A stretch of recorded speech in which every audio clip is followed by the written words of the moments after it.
Hi, everybody. I'm Shawn Adams. I'm Tony Gaglione. This is Smack Smacktalk. We are at Sego's 4790 South Fort Apache Road.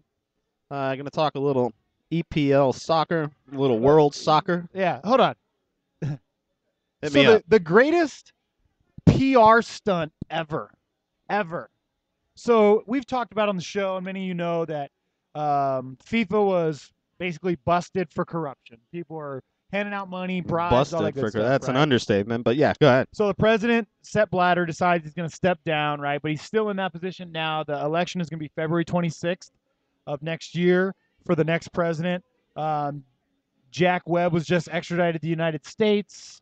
Yes, sir. Chuck Blazer was working for the FBI. We got all this stuff. Yes, sir. So 2 days ago at the FIFA meetings, a comedian dressed up like a member of the media and literally came in talking about accepting money for the North Korea 2026 World Cup, which is fictitious. But when he was escorted out by security, he threw a stack of money. He made it rain on Sepp Blatter.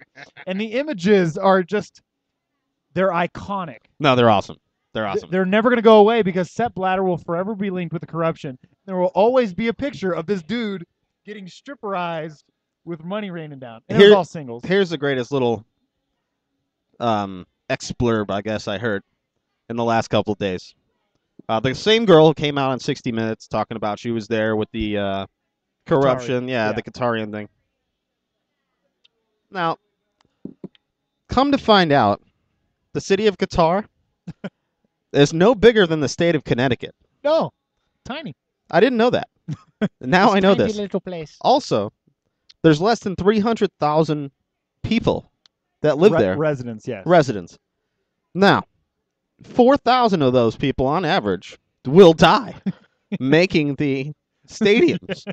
Because this is what happens every time the World Cup comes. 4,000 people die. Yeah. That's what they expect. And the lack of technology, the lack of knowledgeable labor, I'm picturing about 5,000. So you're losing a percentage of a population to have a World Cup in Connecticut. Yeah. Am I wrong? Connecticut at 125 degrees. 125 degrees. Well, it'll be they're December. gonna move it. It'll be They're gonna December. move it. So They're going to move it's it. going to be 104. Either way, It's literally Raheem Qatar. Sterling goes to Man City. Right, yeah. What do you think about this? I think it's a great move for City. However, being that you look at the history of English players and high fees, you can only really claim, credit to your team, that Wayne Rooney and Rio Ferdinand are the only players to shake out.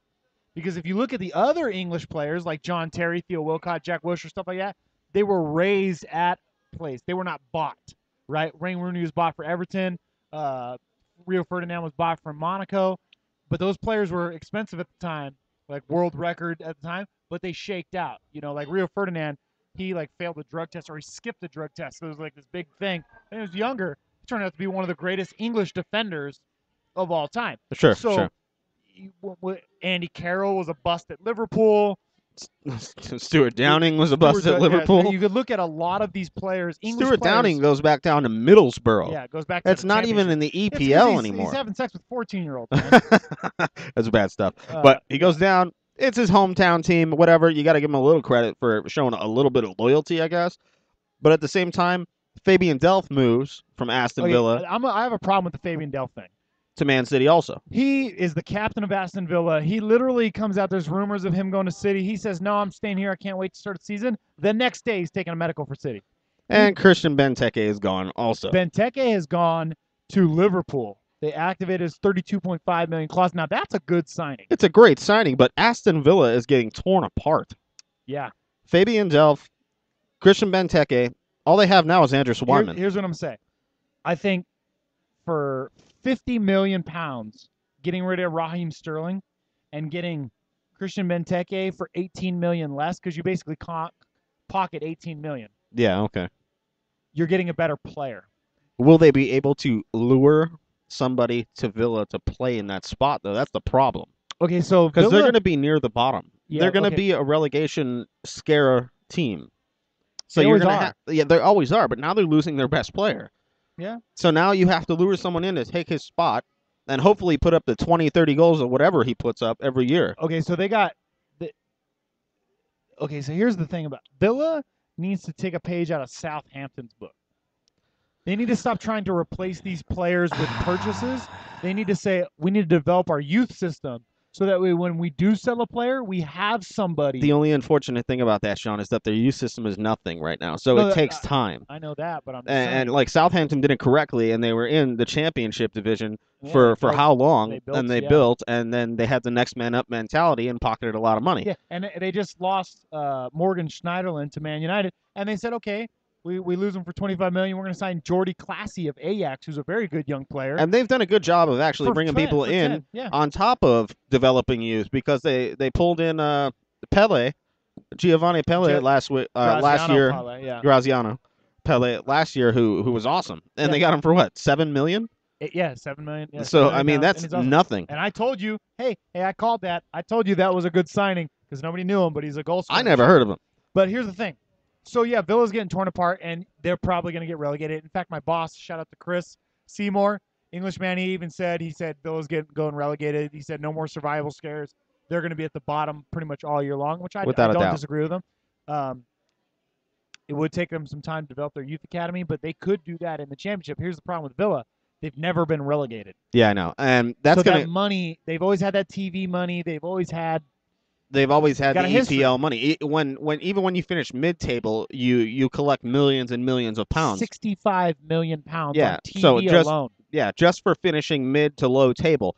Now, if they go to the championship, you lose all that TV money. Yeah. Number one, it comes to coaching now, and you have to hire a good coaching staff to develop the youth system. They don't have a coach. They don't have a coach because so Norwich's coach he's at Aston Villa's manager, right? Okay, yeah, sure. Paul Lambert.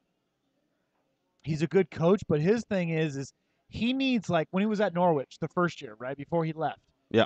He needs a deep roster of multitude of players because he likes to change his formation depending on his opponent. Well, when he went to Aston Villa, as you can see, he doesn't have that kind of talent. So it's either cross it into Benteke or let Wyman shoot from distance. You don't have, and Delph was the only reason they were good because he controlled the midfield. But they didn't have anything else. Their defense, Kieran Clark is horrible. Ron Vlaar is gone. He's horrible. They didn't have anything, and so they struggled. They have a good coach, but they don't have the depth that Norwich had when Norwich got to the EPL with him. Sure. Yeah, because they had Snoddy. They had Grant Holt. Houlihan. Yeah, Wesley Houlihan. Yeah, they had Leroy Alexander Fur. Tete. Yeah, they had all these guys. No, they were a great team. Don't get me wrong. On paper, they didn't show it very well. Well, they survived for 2 years and then were relegated, but they were relegated after Lambert left. That's very true.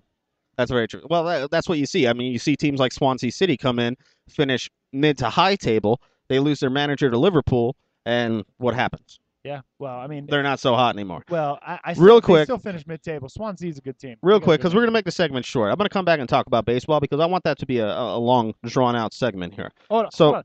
Before we go, summer signings. Let me just say, and I hate to say this, Manchester United, Matteo Damian, Morgan Schneiderlin, Bastian Schweinsteiger. Without a doubt. Memphis Depay they got early. They sold Van Persie. Nanny, I'm glad to see Van Persie gone. You already know how I feel about that. Yep. They're going to spend probably $80 million more.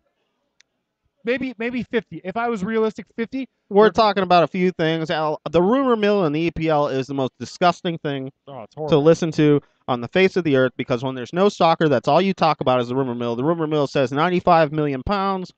Christian Bale. I don't think so. But I'd be happy if they got him.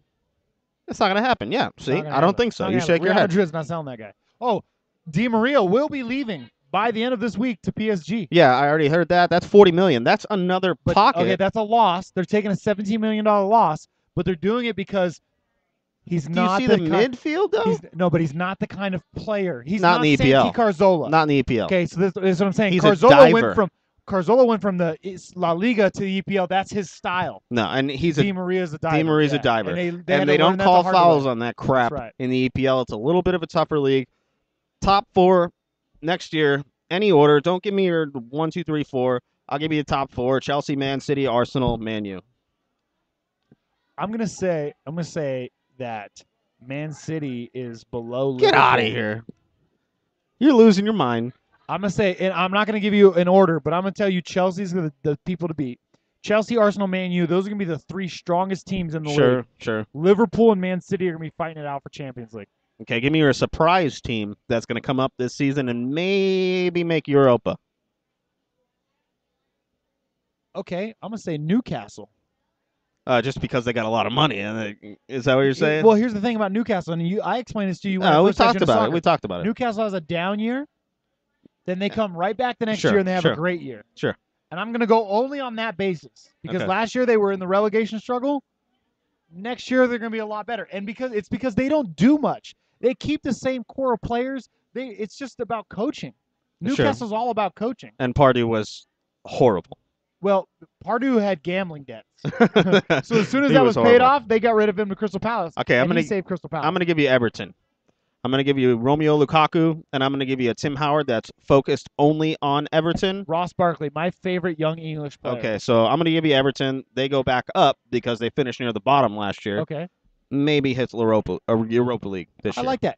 Here's the thing. I will always be a closet Everton fan, okay, because they do it right as well, but they have no money. They're like the Minnesota Twins of the EPL. They really have no money. They play small market because in the city of Merseyside, Liverpool's the team there. Sure. But they have players like Leighton Baines, Seamus Coleman, Ross Barkley, Romeo Lukaku. They got Kevin Morales. They have a deep squad. They got Tim Howard. They got a deep squad. Yeah, and the main point for mine is that Tim Howard's only focused on his club team. Tim Howard's taking a year off from international play, he's done. He's probably done. Brad Guzan is going to get a lot of play along with Nick Raimondo for the U.S. national team. The thing that kills me... Bob literally just ate my food. Yeah, he's eating your food. Yeah, he's going to pay for it. All right, check it out. You better have ordered me another one. Yeah. I was going to say, just so we know, somebody's eating my food while I'm doing the show. Hell no! Jabronis. All right, we're going to come back with MLB talk. We're going to extend that out a little bit. Definitely. So EPL, like Tony said, the rumor mill. Here's the thing about Tony. He's got to learn the hard way. I'm an Arsenal fan. You don't listen to anything people say, because everybody is linked to Arsenal all the time. Oh, yeah. Dude, you know how many links I see that go to Manchester United, and I'm like, oh, this is exciting, and then it never happens. Yeah. And then I'm like, oh, this sucks. Yeah. That's why I just stopped watching. Yeah, see, that's why, as an Arsenal fan, I watched people say, like, oh, Arsenal's going to sign this guy. Like, no, we're not. Yeah, I watched the ESPN FC thing when the transfers actually happened. Done deal. Done deal. Then I'm ready to go. All right, we'll be back for segment 2 MLB. I'm Tony Gaglione. I'm Shawn Adams. Thank you.